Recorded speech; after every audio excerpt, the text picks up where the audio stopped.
So let me stop here and get your reaction to the Kelo decision. Gina, They actually never used her property though, did they? They never built the development that they said, did they? what has happened since 2005 is that they took her home. Right. And all the 80 homes or so in that neighborhood, right on the river in New London, and bulldozed them all. And so the property has transferred to the New London Development Corporation. But no developer has come forward since then. And today, the report is that birds are migrating and nesting on these properties, but no convention center, no hotel, no sports, no high-end residential has been built there. Similar to New Brighton. Similar to the Northwest Quadrant, which we now call the New Brighton Exchange. Oh, okay. Well, just something, it sounds nicer. It'll make it develop now, won't it? But yes, we still, you know. So you mentioned that in Ohio you were involved in a case that came out much better, and there seems maybe to be a kind of a trend in the state level courts to find no, we either by statute or just by judge-made law, we're not going to go the route the Supreme Court said, and we're going to hold that it has to be for some public purpose or some similar limitation on the theory.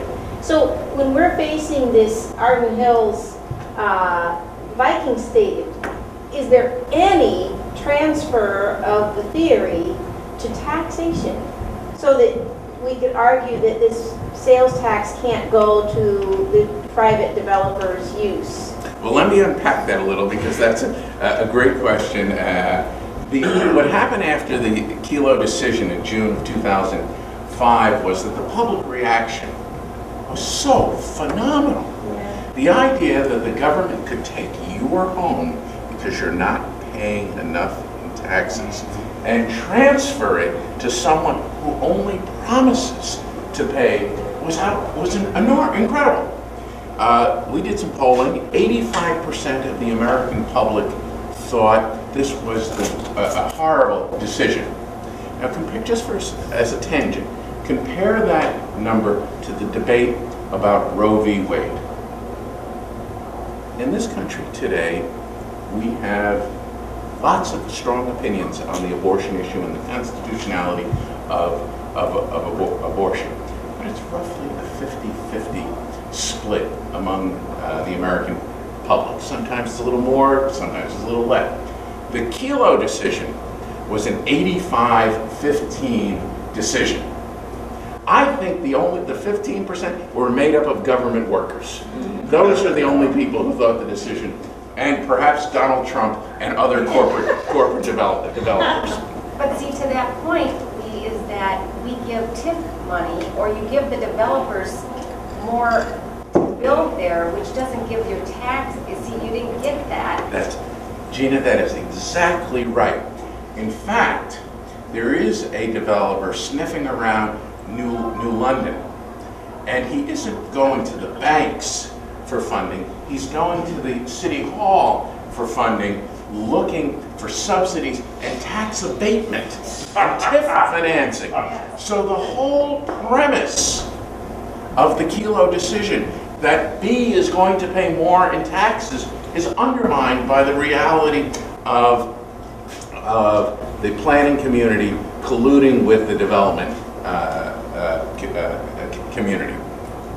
So 43 states, including Minnesota, 43 states, including Minnesota, changed their statute in response. Delaware did it within months of the June 2005 Kelo decision. Wisconsin did it in September of 2005.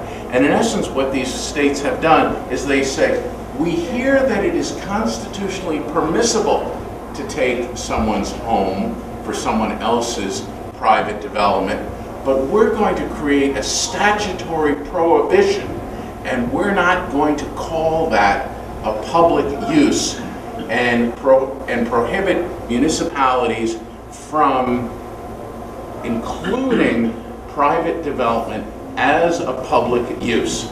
And that's what we did in Minnesota in 2006. Yes, sir. Yeah, if I could comment on that, I think one of the positive things from the backlash on the state houses is that it has gotten local city and county officials out of the real estate development business because they viewed their job as being parcel assembly. Their job is not parcel assembly, that's a job of the real estate development. That's exactly. So the waters are very muddy, they're less muddy these days. I think there's right now, they're dancing around some pretextual uses of blight or environmental remediation. But I think you're absolutely right. It's gotten the government out of the business of being a real estate broker and using the coercive tools of eminent domain. Yes, sir.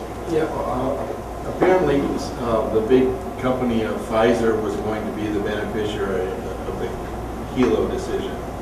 Is there a reason that they backed out or didn't follow through?